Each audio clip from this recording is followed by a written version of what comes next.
Tu perds de l'argent en investissant via ta banque, alors que ce soit une banque, une assurance, un conseiller en gestion de patrimoine, en déléguant ça, un conseiller financier, enfin peu importe, tu perds vraiment de l'argent sur les deux plans principaux d'un investissement, c'est-à-dire les frais et la performance.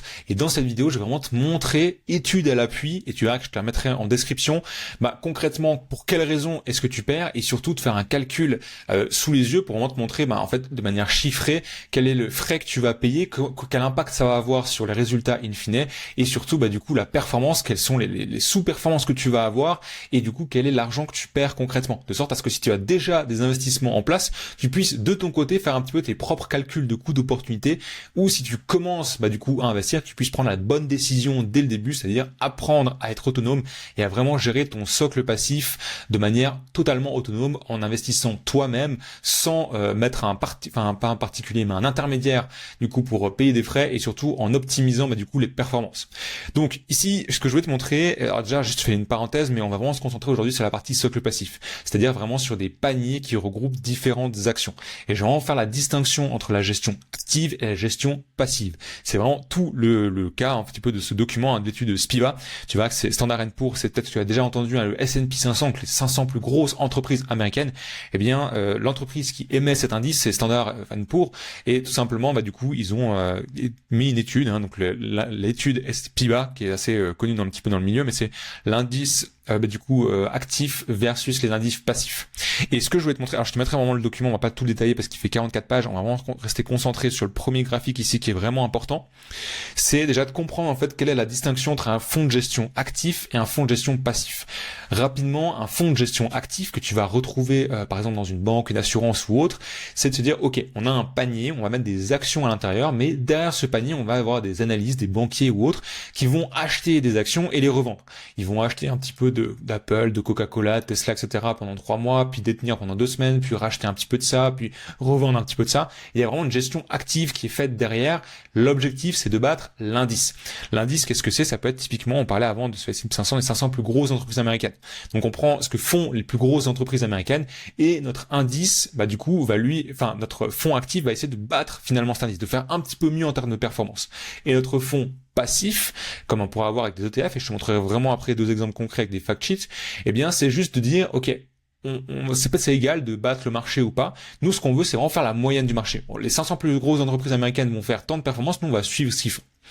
Et ici, du coup, l'étude Spiva, et j'aurais peut-être dû commencer par ça, mais ils vont vraiment nous faire la distinction entre, les résultats, les performances d'un fonds de gestion actif et d'un fonds de gestion passif. Et si je te prends simplement ce graphique, on voit que de 2001 à, 2022, c'est donc la totalité des fonds de gestion actifs qui sous-performent leur indice de référence. Alors, ça veut pas dire qu'ils sous-performent de 65%, 69%, 49%, etc. Ça veut dire que sur la totalité des fonds de gestion actifs en 2001, 2012, 2021, peu importe, 85% d'entre eux sous-performaient leur indice de référence. 82% sous-performaient leur indice de référence. C'est-à-dire que, littéralement, les décisions que les analystes, banquiers ou autres vont prendre pour acheter un petit peu de ça, vendre un petit peu de ça, puis 2 semaines plus tard, revendre un petit peu de ça, puis 3 mois, racheter un peu de ça, vont être des mauvaises décisions, littéralement, parce qu'ils vont faire moins bien que si tu avais juste acheté, finalement, le marché. Et ici, l'étude, alors je vais pas te la détailler parce qu'elle fait vraiment 44 pages, et tu verras qu'après on a plein de tableaux, c'est juste pour remettre en perspective la finalité entre indices et les fonds de gestion actifs et puis les ETF. Mais grossièrement c'est vraiment, tu vois, après tu as le détail tout dans les tableaux sur les fonds qui vont continuer à exister après, tu vois, 1, 3, 5, 10, 15, 20 ans.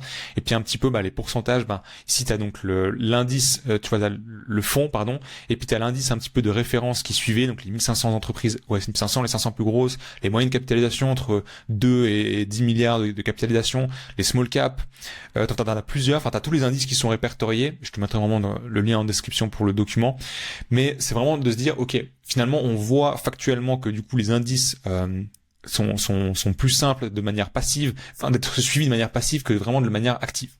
Et ce que je voulais te montrer, c'est donc de manière vraiment performance, on a un petit peu moins de performance, mais surtout on va payer finalement pour avoir moins de performance. C'est un petit peu fou dit comme ça, mais c'est littéralement le cas.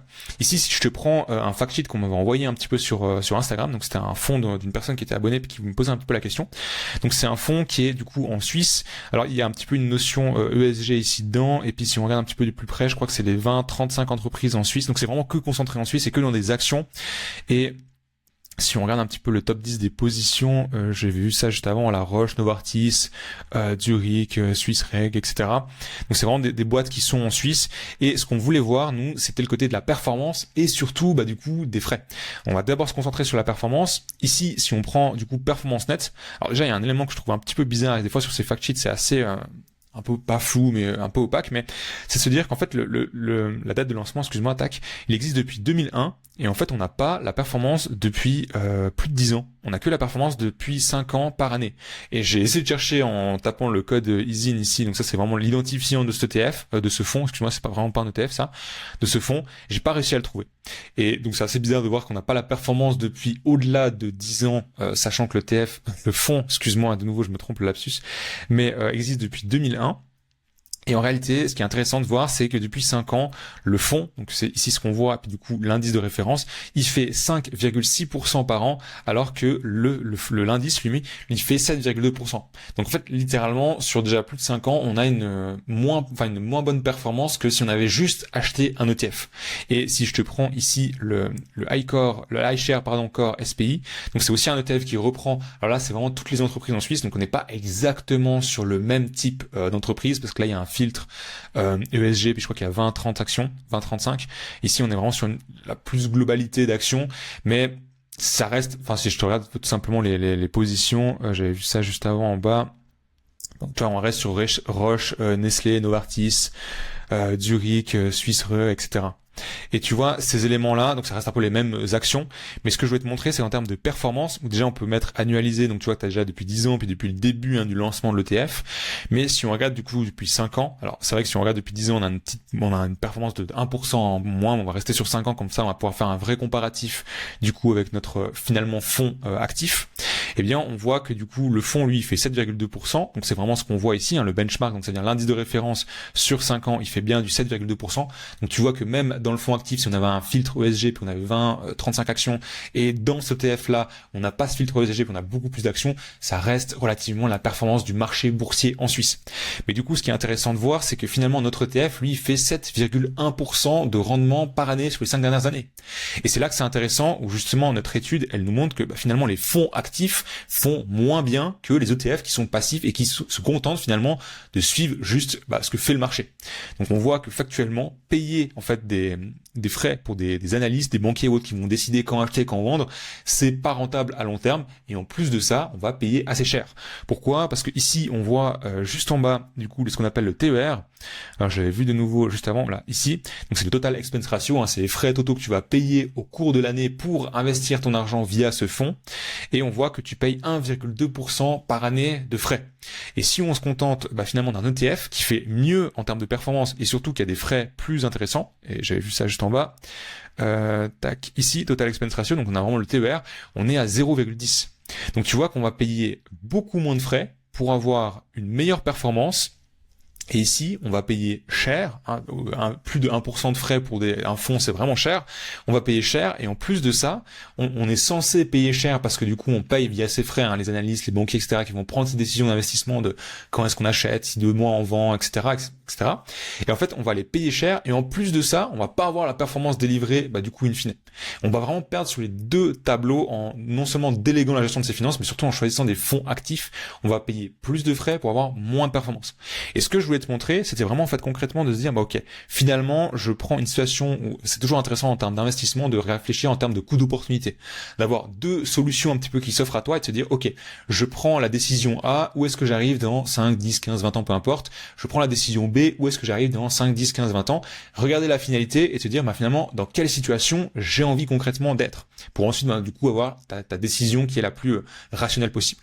Donc si on regarde d'investir finalement via ce fonds et qu'on se met dans un calculateur d'intérêt composé, alors tu vois, je mets versement initial, on va dire que tu investis 1000 francs d'office dans ce fonds et qu'ensuite tous les mois tu investis 200 francs, donc tu alimentes continuellement ce fonds. Ici je vais mettre 5,6% qui était la performance qu'on avait du coup sur les 5 dernières années.